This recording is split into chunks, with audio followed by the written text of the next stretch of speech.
உங்கள் எல்லாருக்கும் ஒரு திரைப்படத்தில் பார்த்தீங்கன்னா வடிவேல் சார் வந்து அதாவது கொஞ்சம் ரவுடிகளை வந்து காவல்துறை அதிகாரிகள் கைது செய்து செல்வாங்க. அப்போ உடனடியாக வடிவேல் சார் வந்து நானும் வருவேன் அப்படின்னு ஏற்றுவார். அப்போ காவல்துறை அதிகாரி சொல்லுவார், உன் பேரே லிஸ்ட்டில் இல்லைப்பா, நீ ஏன் உள்ளே வரேன்னு. இல்லை நீ இங்கே வந்து நீ என்னை காரில் ஏற்றிட்டு போகலன்னா இங்கே உள்ள மக்கள் வந்து என்னை இவனும் உன்னை ஒரு வெத்து வேட்டு போல இருக்குது அப்படின்னு நினச்சிருவாங்க. எனவே நீ என்னை காரில் ஏற்றிட்டு போனால் தான் எனக்கு ஒரு கெத்து வரும் அப்படின்னு சொல்லிட்டு அவரே வாலண்டரியாக போய் அந்த ஜீப் வாகனத்தில் ஏறிடுவார். இது அந்த திரைப்படத்தில் காட்டக்கூடிய ஒரு செய்தியாக இருக்குது. ஏறக்குறைய இப்போ வந்து நம்ம அதாவது இலங்கை அரசியல் களத்தில் உதயன் கம்பன் பில்லா வந்து ஏறக்குறைய இப்போ வடிவேல் மாதிரி தான் அவங்களுடைய நிலைப்பாடு இருக்கிறது.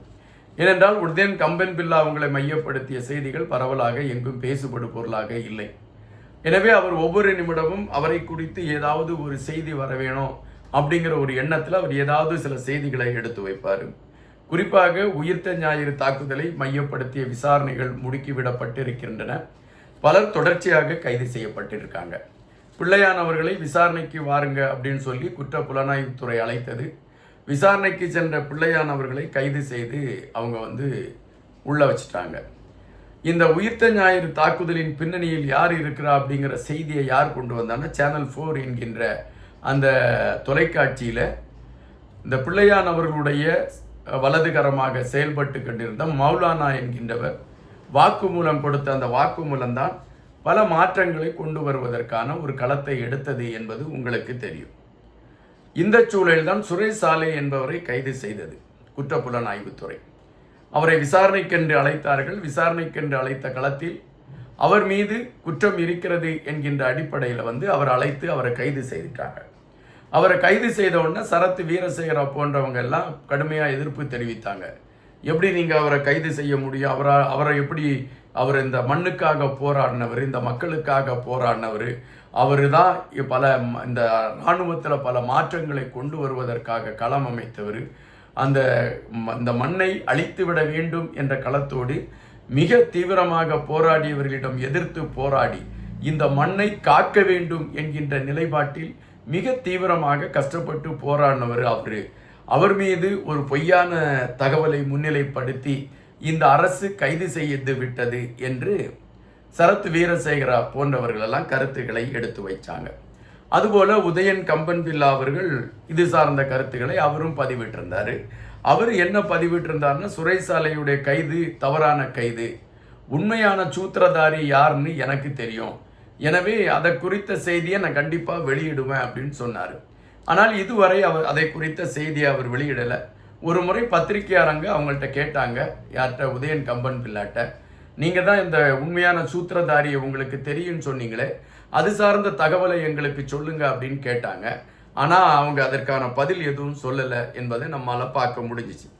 ஆனால் இப்போ வந்து பார்த்தீங்கன்னா உதயன் கம்பன் பில்லா வந்து ஒரு நூல் எழுதியிருக்காங்களாம், ஒரு புத்தகம்.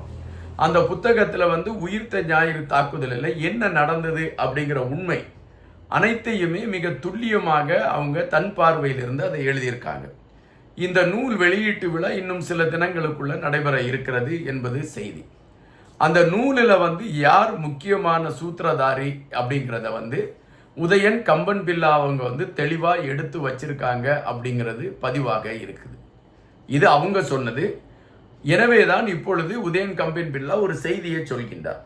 அந்த நூல் வெளியானால் இலங்கை அரசியல் களத்தில் மிகப்பெரிய ஒரு பரபரப்பு பற்றி கொள்ளும். அதுபோல உண்மை நிலை என்ன, யார் பொய் சொல்றா, யார் உண்மை சொல்றா, யார் உண்மையான குற்றவாளி, இதை குறித்த செய்திகள் எல்லாம் வெளியே தெரிவதற்கான ஒரு களம் அமைஞ்சிரும். அப்படி அமைகின்ற பட்சத்தில் அது அரசுக்கு வந்து பெரிய இழுக்காக மாறிடும். எனவே தான் அரசு என்ன செய்கிறாங்கன்னா, இந்த புத்தகம் வெளிவரக்கூடாது என்பது அவர்களுடைய நிலைப்பாடாக இருந்தது. ஆனால் நான் உறுதியாக இருந்ததினால் அந்த புத்தகம் வெளிவருகிறது. அதில் யாரும் அதை தடுக்க முடியாது. எனவே புத்தகம் வெளிவருவதற்கு முன்பாக என்னை கைது செய்து சிறைச்சாலையில் அடைச்சிடலாம் அப்படிங்கிற ஒரு திட்டமிடுதலோடு அரசு அதற்கான காய் நகர்த்தலை நகர்த்தி இருக்கிறது என்ற செய்தியை உதயன் கம்பன் பில்லா அவர்கள் எடுத்து வச்சிருக்காங்க. அப்படி என்றால் இப்போ வடிவேல் அவங்க சொன்னது மாதிரி தான், வாலண்டரியா வந்துடுறியோ, நானே இருக்கையா, என்னையும் ஏற்றிட்டு போங்கய்யா, இல்லைன்னா இந்த மக்கள்லாம் என்னை வந்து அக்செப்ட் பண்ண மாட்டாங்க ஐயா என்று வடிவேல் சொன்னது போல உதயன் கம்பன் பில்லா வந்து அந்த உயிர்த்த ஞாயிறு தாக்குதலில் உண்மையை நான் சொல்ல இருக்கையா, என்ன நீங்கள் வச்சுக்கோங்க அந்த அரசெல்லாம் என்னை பார்த்து பயப்படுது அப்படின்ட்டு அவர் ஒரு பில்டப் விட்டு இப்போ கதைகளை விட்டுருக்கார். ஆனால் அரசு உதயன் கம்பன் பில்லாவை கைது செய்வதற்கான ஒரு களத்தோடு இருக்கிறதா? இந்த கேள்விக்குள் போகின்ற பொழுதுதான் பல ரகசியங்கள் வெளிவர வேண்டிய ஒரு கட்டாயத்தில் இருக்கிறது என்கின்றார்கள் விவரங்கள் அறிந்தவர்கள். அதாவது இந்த உயிர்த்த ஞாயிறு தாக்குதல் ஒரு சராசரியா அதாவது தீவிரவாத அமைப்பு இந்த தாக்குதலை நடத்திவிட்டது என்ற களத்தில் நாம் இதை பார்க்க முடியாது. காரணம், இதன் பின்னால் பல அரசியல் சார்ந்தவர்களுடைய ஈடுபாடு இருக்குது அப்படிங்கிறது தான் நிஜம். அதுவும் குறிப்பாக இலங்கையில் முதன்மையான அரசியல் களங்களில் இருந்தவர்கள் பலர் இதற்கான ஒரு தளத்தை உருவாக்கி கொடுத்திருந்தாங்க என்பது உண்மை. எனவே அப்படிப்பட்ட ஒரு நபராகத்தான் உதயன் கம்பன் பில்லா இருந்திருக்கிறார். இங்கு இப்பொழுது கைது செய்யப்பட்டவர்களிடம் எடுக்கப்பட்ட வாக்குமூலத்தின் அடிப்படையை வச்சு பார்க்கின்ற பொழுது அவர்கள் கொடுத்த அந்த வாக்குமூலத்தின் பின்னணியில் உதயன் கம்பன் பில்லாவிற்கும் இதில் தொடர்பு இருக்கிறது என்ற செய்தியை எடுத்து வைக்கிறார்கள். எனவே குற்ற புலனாய்வுத்துறை உதயன் கம்பன் பில்லா அவங்களையும் வாயா விசாரணைக்கு என்று அழைப்பதற்கான ஒரு களம் இருக்கிறது. அப்படி அழைத்து அவர்களை விசாரிக்கின்ற பொழுது அதில் உண்மை நிலை தெரிய வருகின்ற பொழுது உதயன் கம்பன் பில்லா கைது செய்யப்படுவதற்கான வாய்ப்புகள் இருக்கிறது. எனவே இதை திசை திருப்புவதற்காகத்தான் உதயன் கம்பன் பில்லா என்னுடைய புத்தகத்தை நான் வெளியிடுவதற்காக முயற்சிகளை எடுத்துட்டு இருக்கேன். ஆனால் இந்த அரசு அதில் நான் நிறைய உண்மைகளை சொல்ல போறேன் பயந்து என்னை அதற்கு முன்பே கைது செய்து அவர்கள் சிறையில் அடைத்து விடுவார்கள் என்ற ஒரு பீதியை கிளப்ப தொடங்கி இருக்கிறார் என்ற செய்தியை பலர் சொல்கின்றார்கள். அப்படி என்றால் இந்த உயிர்த்த ஞாயிறு தாக்குதலில் பிள்ளையான், சுரேஷ் சாலே இன்று பலர் பட்டியல் வருகின்ற பொழுது அதில் உதயன் கம்பன் பில்லா அவர்களுடைய பெயரும் இருக்கிறதா என்கின்ற ஒரு கேள்வியும் எழும்பாமல் இல்லை.